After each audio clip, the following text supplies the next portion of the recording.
नमस्कार, मैं हूं सुशांत सिन्हा। लॉकडाउन में मजदूरों की घर वापसी पर यूपी में जबरदस्त घमासान चढ़ गया है। प्रियंका गांधी की बसों की लिस्ट में फर्जीवाड़े के बाद अब इस मामले में एक और ट्विस्ट आ गया है। प्रियंका गांधी ने बसेस को नोएडा गाजियाबाद बॉर्डर पर भेजने के लिए योगी सरकार से शाम 5 बजे तक का वक्त मांगा है। साथ ही प्रियंका ने 5 बजे तक योगी सरकार से यह भी कहा है कि आप यात्रियों की लिस्ट सौंपिए। मतलब योगी सरकार पहले लिस्ट मांग रही थी बसेस की, उनके ड्राइवर्स की, उनसे जुड़ी हुई तमाम जानकारियां। अब प्रियंका गांधी की टीम कह रही है कि आप यात्रियों की लिस्ट दीजिए, वो तैयार करके भेजिए। इंडिया टीवी ने सबसे पहले आपको दिखाया कि कैसे प्रियंका ने जो मजदूरों की घर वापसी के लिए बसेस की लिस्ट भेजी, उस लिस्ट में बसेस की जगह ऑटो, कार और बाइक के नंबर भेज दिए गए। यानी यह कहना गलत नहीं होगा कि मजदूरों के नाम पर योगी सरकार और प्रियंका गांधी के बीच शह और मात का खेल चल रहा है। फिलहाल कांग्रेस सियासी माइलेज लेने की हड़बड़ी में बुरी तरह से फंसती नजर आ रही है। आपको जो बसेस की लिस्ट में गड़बड़ी है वो दिखाता हूं। सबसे पहले आप नंबर देखिए, यूपी 85T6576, ये बाइक का नंबर है। यह भी बताया जा रहा है कि उस लिस्ट में शामिल है जो प्रियंका गांधी की टीम की तरफ से भेजी गई है। यूपी 83T1006, यह ऑटो का नंबर है जो बस की लिस्ट में शामिल कर दिया गया। RJ14TD1446, यह कार का नंबर है। RJ34PA2938, यह ऑटो का नंबर बताया जा रहा है। RJ14PA1932, यह भी ऑटो का नंबर है। इसके अलावा RJ25PA2318, यह भी 3 व्हीलर ऑटो का नंबर है। RJ34PA2194, यह भी ऑटो का नंबर है। इसके अलावा RJ14PD3937, यह भी एक और ऑटो का नंबर है। और RJ05PA3608, यह भी ऑटो का नंबर है। यह बताया जा रहा है, कहा जा रहा है कि ये लिस्ट में, उस लिस्ट में नंबर मौजूद हैं जो कि बसेस की लिस्ट बताकर भेजी गई। अब सवाल उठ रहे हैं उसमें 2 व्हीलर, कार, ऑटो का नंबर क्या कर रहा है? क्या इससे मजदूरों को भेजा जाना था? हालांकि लिस्ट पर मचे इस घमासान के बीच बीजेपी और कांग्रेस आमने सामने है। योगी सरकार के प्रवक्ता सिद्धार्थनाथ सिंह ने पूछा, सोनिया गांधी बताएं, उनके बच्चे फर्जीवाड़ा क्यों कर रहे हैं? कांग्रेस पार्टी अपने पास से सहयोग कर रही है, यह किसी सरकार का सहयोग नहीं है। कांग्रेस पार्टी की राष्ट्रीय महासचिव श्रीमती प्रियंका गांधी जी ने कहा है कि एआईसीसी उसके पैसे का निर्वहन करेगी। जब कांग्रेस सहयोग कर रही है इस आपदा के घड़ी में, उस सरकार को लेने में दिक्कत क्या है? सरकार जानबूझ के भटका रही है, लोगों को परेशान करने की नीयत है, मजदूरों के प्रति इस सरकार को घृणा है, गरीबों का मजाक उड़ा रही है सरकार। इसमें साफ साफ लिखा है कि ये जो है ये 3 व्हीलर है। इन्होंने फिर भेजा एक और, देखिए, ये देखिए, इसके अंदर भी देखेंगे राजस्थान का नंबर है, ये भी है। बस के नाम पर ये गुड्स कैरियर है, मतलब सामान को धोने के लिए काम आएगा। इस प्रकार के अन्य चीजें सामने आई हैं, ये दुर्भाग्यपूर्ण है, इसकी हम घोर निंदा करते हैं। और कांग्रेस पार्टी, और यहां से नहीं, सीधा सोनिया गांधी जो इन दोनों की मां हैं और कांग्रेस की अध्यक्षता है, उनको जवाब देना चाहिए कि ये फर्जीवाड़ा पार्टी क्या कर रही है और ये फर्जीवाड़ा का जो खेल है वो आपके बेटा और बेटी क्यों खेल रहे हैं।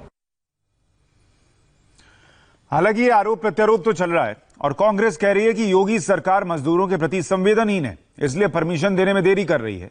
वहीं बीजेपी ने कांग्रेस पर चोरी और सीनाजोरी का आरोप भी लगाया है। अगर हम 1000 बसों की अनुमति चाहते हैं तो सरकार अनुमति देने में देर क्यों कर रही है? कल सरकार ने सूची मांगी, कांग्रेस पार्टी ने तत्काल सूची उनको प्रोवाइड कराई। सरकार रात को 12 बजे यह कहती है क्या कि बसों को लाकर 9 बजे तक आप उसे लखनऊ में खड़ी कर दीजिए। क्या यह व्यवहारिक है? रात को 12 बजे आप कहेंगे कि लखनऊ में लाकर खड़े कर दीजिए, यह व्यवहारिक है? निश्चित रूप से सरकार जानबूझकर हीला हवाली कर रही है और मजदूरों के जीवनचर्या के साथ, मजदूरों के साथ अमानवीय व्यवहार करने का काम कर रही है। बस की जगह ऑटो को इस्तेमाल कर लें। आप चाहते हैं गुड्स कैरियर को हम लोग इस्तेमाल कर लें, क्या हम लोग बस की जगह टाटा मैजिक को इस्तेमाल कर लें? तो मेरे ख्याल से ये संभव नहीं होगा। इसको कहते हैं चोरी और सीनाजोरी। इसमें तो कांग्रेस माहिर है। क्या ये आवश्यक नहीं है कि आपसे आप मदद करना चाहते हैं तो क्या यह आवश्यक नहीं है कि कहां बस को हम बोले कि वहां पे पहुंचे, या आप ही अपने मर्जी से सब करोगे? तो हर जगह पे इन्होंने राजनीति करी और राजनीति करने के बाद इनका फर्जीवाड़ा सामने आ गया।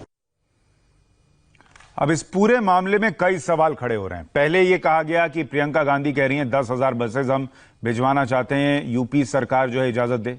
यूपी के मुख्यमंत्री ने कल हमारे कार्यक्रम में कहा कि हमें तो कोई जानकारी दी नहीं गई है कि कौन सी बसेज आनी है, उसकी लिस्ट मांग रहा हूं तो मिल नहीं रही।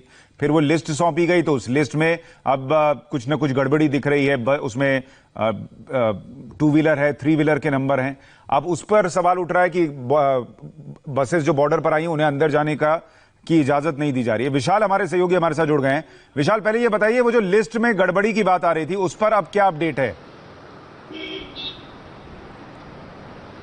देखिए सुशांत, अब से कुछ देर पहले सरकार के प्रवक्ता सिद्धार्थनाथ सिंह ने जो प्रेस कॉन्फ्रेंस की उसमें उन्होंने आंकड़ा तो नहीं दिया, लेकिन ये जरूर बताया कि किस तरीके से ये फर्जीवाड़ा हुआ है। 2 व्हीलर के नंबर हैं, काफी सारे ऑटो के नंबर हैं जो कि 3 व्हीलर की कैटेगरी में आ जाता है, काफी सारे प्राइवेट वाहनों के नंबर हैं जो कि 4 व्हीलर की कैटेगरी में आ जाता है, और गुड्स कैरियर यानी कि सामान को ढोने के लिए इस्तेमाल की जाने वाली जो मैजिक गाड़ी आती है, जिसका कि आमतौर पर गुड्स के एक जगह से दूसरी जगह ले जाने में इस्तेमाल होता है, उसके नंबर थे।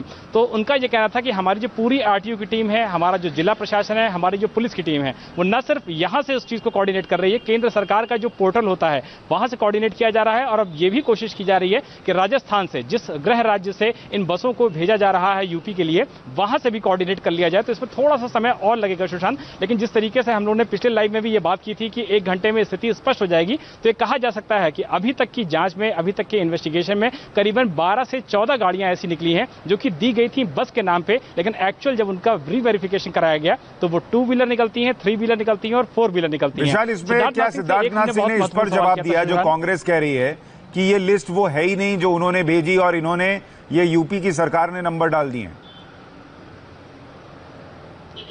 बहुत ही स्पेसिफिक सवाल हमने किया था सुशांत सिद्धार्थनाथ सिंह से कि कांग्रेस पार्टी का आरोप है कि ये वो लिस्ट नहीं है जो कांग्रेस पार्टी की तरफ से, राजस्थान की तरफ से या एआईसीसी मेंबर्स की तरफ से यूपी सरकार को भेजी गई। तो उन्होंने कहा कि ये जो पत्राचार हुआ है वो ईमेल के जरिए हुआ है, सारे चीजों के रिकॉर्ड्स ऑन रिकॉर्ड पे हैं, और सबसे महत्वपूर्ण बात यह है कि जो रिकॉर्ड्स कांग्रेस पार्टी की तरफ से उपलब्ध कराए गए हैं, हम सिर्फ उन्हीं को चेक कर रहे हैं, हम किसी और रिकॉर्ड को दोबारा चेक नहीं कर रहे हैं। सुशांत, एक मैं महत्वपूर्ण बात बताना चाह रहा था कि सिद्धार्थनाथ सिंह से जब यह भी पूछा गया कि अगर उन्होंने बसों को दे दिया है तो आपको भेजने में क्या दिक्कत हो रही है, क्या परेशानी हो रही है, तो उनका कहना था जब बस का किसी का भी हम फिजिकल फिटनेस मांगते हैं, उसके ड्राइवर की जानकारी लेना चाहते हैं, उसके बस के बारे में जानना चाहते हैं कि उसका बीमा है या नहीं है, तो ऐसी चीजों को इंश्योर करने के बाद अगर हम श्रमिकों को भेजते हैं तो हमारे पास कम से कम जो खतरे की पॉसिबिलिटी होती है वो काफी कम हो जाती है। यही वजह है कि हम बसों को पहले फॉलो कर रहे हैं, हम उनको रीइन्वेस्टिगेट कर रहे हैं, उसको वेरीफाई कर रहे हैं, उसके बाद बार-बार योगी सरकार कह रही है कि देखिए एक व्यवस्था बनानी पड़ेगी और उसके तहत अगर जानकारी मांगी जा रही है तो क्या दिक्कत है, लेकिन सियासत अब इस पर पूरी तरह से तेज हो चुकी है। हम आपके पास अपडेट के लिए फिर लौटेंगे विशाल, जैसा आप कह रहे हैं कि थोड़ी देर में स्थिति और स्पष्ट हो जाएगी, लेकिन कांग्रेस 1000 बसेस मुहैया कराने का दावा तो कर रही है।